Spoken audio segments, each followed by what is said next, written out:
ይህ ሰው አርክቲክ በተባለው ቀዝቃዛ የበረዶ ምድር ብቻውን ቀርቷል። በየቀኑ ከእንቅልፉ ሲነቃ የሚያደርገው የመጀመሪያው ነገር ቢኖር በበረዶው ላይ SOS የሚል ግዙፍ የእርዳታ ምልክት መጻፍ ነበር። ምልክቱ በደንብ እንዲታይ በበረዶ ስር ያለውን ጥቁር መሬት ይቆፍረዋል። በየቀኑ የሚደጋግመው 3 ነገሮች አሉት። SOS ምልክት መስራት፣ ሁለተኛው ወደ ወጥመዱ በመሄድ ያጠመደውን ማየት ነበር። ምንም ማጥመጃ ስለማይጠቀም አሳ ባይዝም እንኳን የተለመደ ነው። ነገር ግን ድንገት ሌላኛው ወጥመዱ ከፍተኛ ድምፅ አሰማ። በፍጥነት ሮጦ በመሄድ ቀስ በቀስ ክሩን ጎተተውና አንድ አሳ ወጣ። ይህም የአርክቲክ ልዩ አሳ ነበር። አሳውን ቢዝም ፊቱ ላይ ደስታ ግን አይታይም፣ ምክንያቱም ይህንን ምግብ ለ3 ዓመታት እየበላ ቆይቷል። ሶስተኛው ነገር ሬዲዮ ይዞ ወደ ውጭ በመሄድ ምልክት መፈለግ ነበር። ሲግናል ይፈልጋል። ቦታውን በየጊዜው መቀያየር ነበረበት፣ ምክንያቱም የመሬት ኃይል ምልክቱን ይረብሸዋል። አረንጓዴው መብራት የሚበራው ደግሞ የሲግናል ምንጩ ወደ እርሱ ሲቀርብ ብቻ ነበር። ይህ የሰውየው የዕለት ተዕለት ሕይወት ነበረ። ነገር ግን በዚህ አስቸጋሪ የአርክቲክ አየር ከመኖር በተጨማሪ ከዚህ አካባቢ አውሬዎችን መከላከል ነበረበት። በሌላ ቀን ልክ እንደተለመደው ወደ ወጥመዱ ሲሄድ የአሳ ማጥመጃው ሳጥን ተበላሽቶ አገኘው። ውስጡ የነበሩት አሳዎችም ጠፍተዋል። ወዲያውም በአቅራቢያው ትልቅ የእግር አሻራ ሲያይ የዋልታ ድብ እንደሆነ ገባው። ምግብ እጥረት ባለበት ወቅት የዋልታ ድብ ሰዎችን ማጥቃት በጣም የተለመደ ነው። ሰውየው ፈጥኖ ወደ አውሮፕላኑ ተመለሰና ጠበቀ። ድቡን በልቶ የሄደ መስሎት ሲግናል ለመፈለግ እንደገና ወጣ። ባልጠበቀው ሁኔታ ግን ድቡ እዚያው በአቅራቢያው ሲዟዟር አገኘው። ይህ ድብ አደን ሲዘነጋ ሊያጠቃው የሚጠብቅ ይመስላል። ለጊዜው ይህ ሰው ደህንነቱ የተጠበቀ ነበር። ሌላ ኮረብታ ላይ ወጥቶ ሬዲዮን እያዞረ ምልክት ፍለጋውን ቀጠለ። በዚያን ጊዜ ግን ትልቅ አውሎ ነፋስ እየመጣ ነበረ።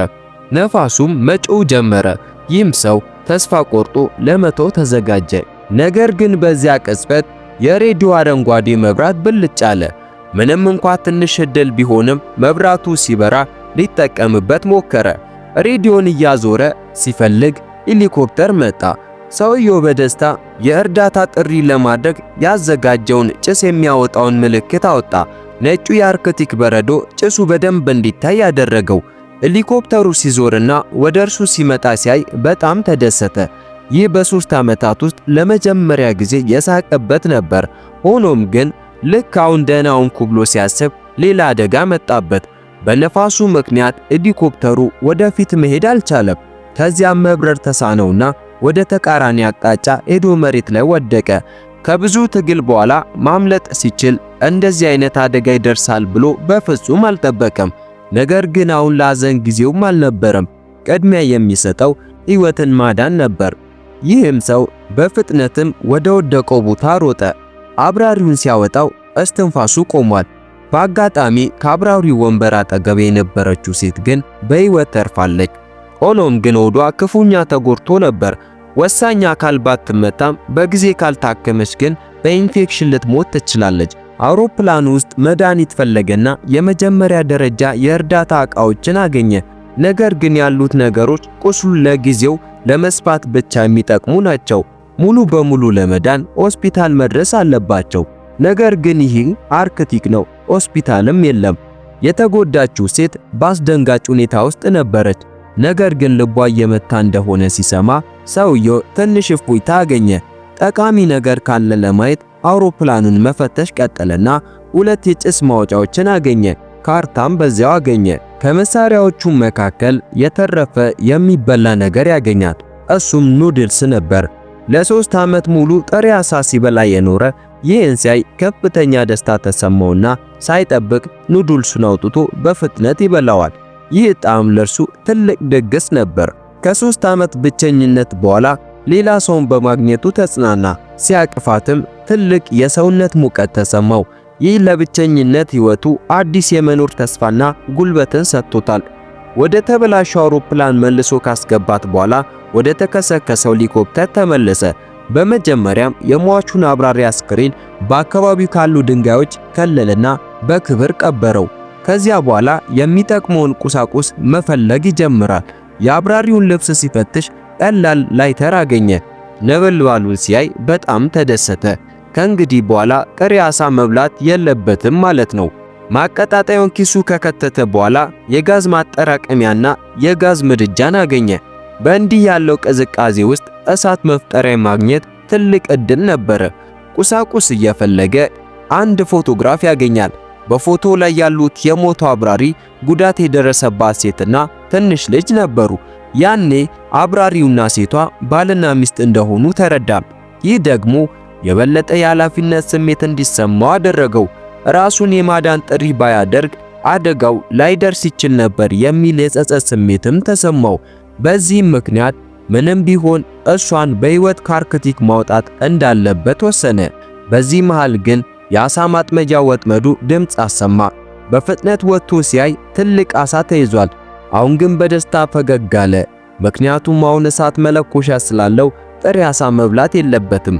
ወዲያው ወደ ውስጥ ተመልሶ ኑድልስና ዓሳ አብስሎ በጣም የሚጣፍጥ ምግብ አዘጋጀ።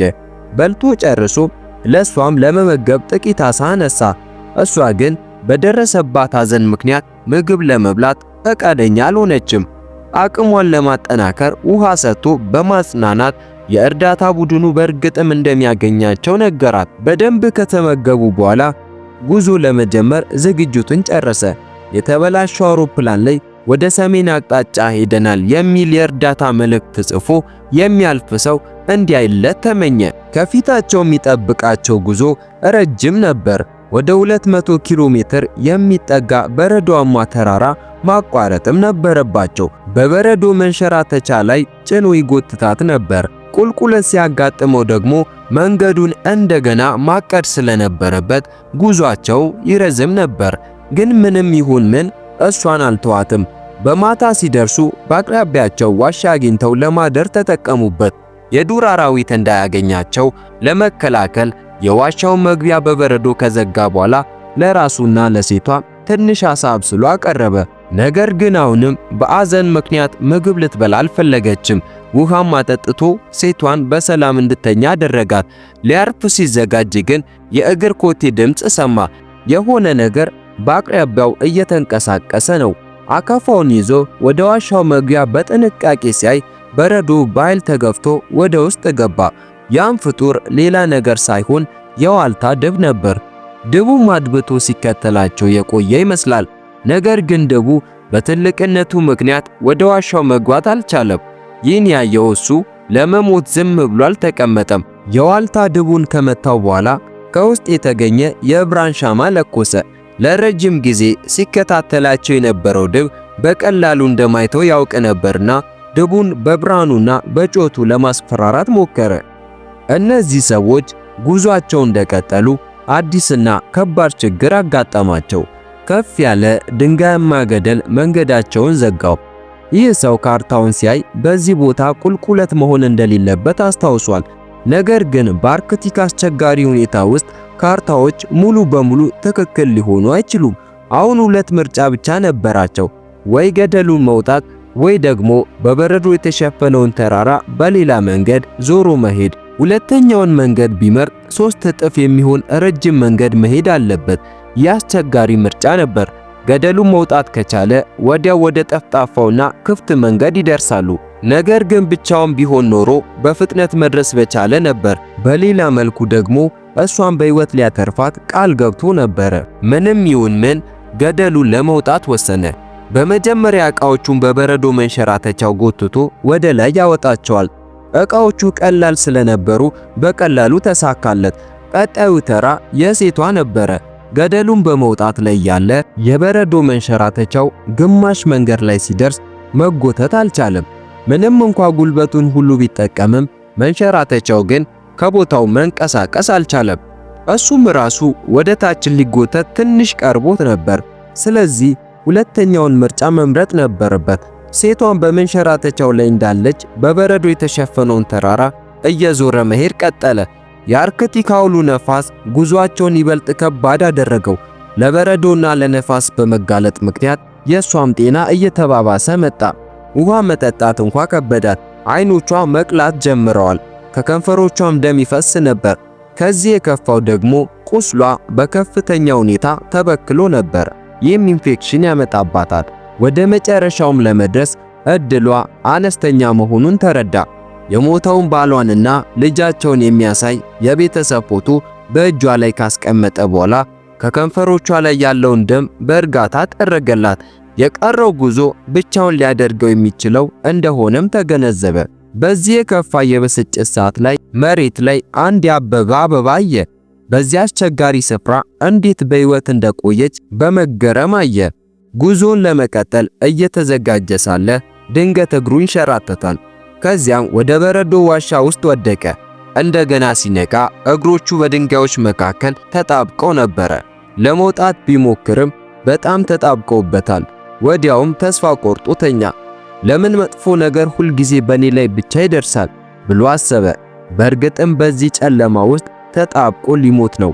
ነገር ግን ወዲያውኑ ራሱን አረጋጋና ኃይሉን ሰበሰበ።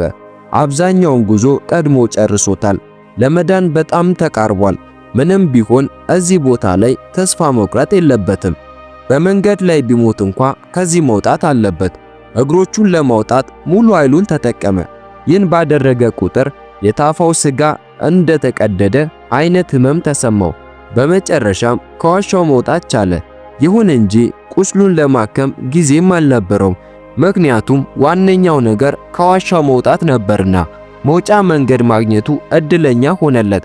ሳይዘገይ ወደ ሴቷ ተመለሰና ጉዞውን ቀጠለ። ጓንቷን ሊያወልቅላት ፈለገ። ነገር ግን እጇ በጥብቅ ተጨብጦ ነበር። ዞር ብሎ ሲያይ አልሞተችም። ሁኔታዋ በአስደናቂ ሁኔታ ተሻሽሎ ነበር። ስሜቱ መቆጣጠር አቃተው። ይቅርታ አድርጊልኝ፣ የሚሆነው ምንም ይሁን ምን እስትንፋሷ እስካለች ድረስ ተስፋ እንደማይቆርጥ ወሰነ። ቁስሉን በበረዶና በቅዝቃዜ አከመ። ከዚያም እየጎተተ እያነከሰ እንደገና ወደፊት ቀጠለ። ከፊቱ ምን እንዳለ ባያውቅም ብርሃን በመጨረሻ በእነሱ ላይ እንደሚያበራ ያምን ነበር። ከ10 ቀናት በላይ ከከበደ ጉዞ በኋላ በመጨረሻ በበረዷማው ተራራ ዙሪያ ዞሩ። የቀሩትን ነገሮች ሁሉ ወረወረ። ጥንካሬውን ለመጠቀም ተዘጋጀ። ነገር ግን በዚያን ጊዜ ሄሊኮፕተር ታየ። ማመን አቅቶት ሮጠ። መንሸራተቻቸውን እና ሴቷን በሙሉ ኃይሉ ገፋ። ከዚያም ወዲያውኑ እርዳታ ለመጠየቅ ጀመረ። ይህ ሰው የመጨረሻውን የብርሃን ዘንግ አውጥቶ በሙሉ ኃይሉ አወዛወዘ። ነገር ግን የእርዳታ ጩኸቱ በበረዷማው ተራራ ውስጥ በጣም ትንሽ ስለነበር ከመስማታቸው በፊት ወደ አየር ጠፉ። ሁለቱም እንደተጎዱ ያውቅ ነበር። የምርምር ጣቢያው መድረስ የማይቻል ነበር። ይህ ሄሊኮፕተር ብቸኛው ዕድልም ነበር። ሁሉንም ነገር ለአደጋ በማጋለጥ የጥጥ ልብሱን አቃጠለ። ግን ልብሱ ከነደደ በኋላም አሁንም አላዩትም። ሄሊኮፕተሩ በተራራው ውስጥ ሲጠፋ እያየ ተስፋ በመቁረጥ አቀፋት። ብቻሽ አይደለሽም። ከዚያም በቀስታ አስተኛት። እኔ ካንቺ ጋር ነኝ። ከዚያም በግዴለሽነት እሱም ተኛ። ሁለቱ እርስ በርሳቸው በጥብቅ ተያያዙ። ሰውየው አልተጸጸተም፣ ምክንያቱም ለመኖር ቢያንስ ሞክሯል። በሕይወቱ የመጨረሻ ጊዜ ጓደኛ ስላለው ብቸኝነት አልተሰማውም። ቀስ ብሎ ሞትን እየጠበቀ አይኖቹን ጨፈነ። በ11ኛው ሰዓትም የሚያድናቸው ሄሊኮፕተር ብቅ አለ። በመጨረሻም የመትረፍ ዕድል አገኙ። ፊልሙ ከተመቻችሁ ላይክ እና ሰብስክራይብ በማድረግ አበረታቱን።